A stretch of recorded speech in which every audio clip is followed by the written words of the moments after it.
அப்போ cooling ஜெல்லோட strength எவ்வளோ இருக்குன்னு செக் பண்ண போகிறோம்.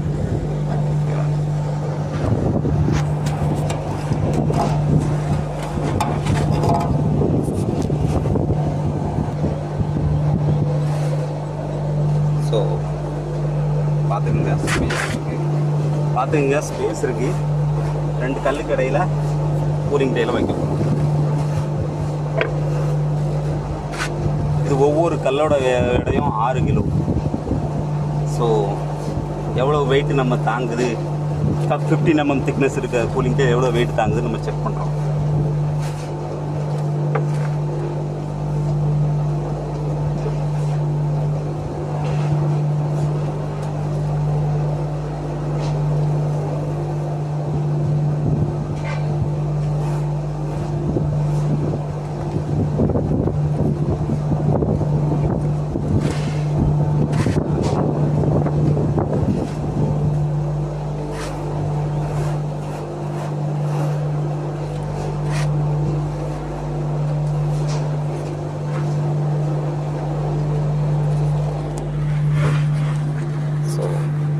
இது ஒவ்வொரு கல்லும் ஒவ்வொரு பேவர் பிளாக்கும் 6 கிலோ வெயிட் இருக்கும்.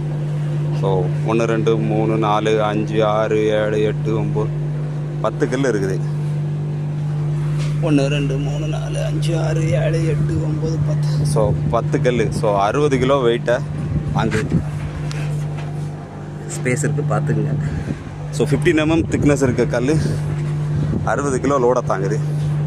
ஸோ நீங்கள் குவாலிட்டியை பற்றி கவலையே பட வேண்டாம், எங்களை காண்டாக்ட் பண்ணலாம். நல்ல ப்ரைஸ்க்கு பண்ணித்தரோம்.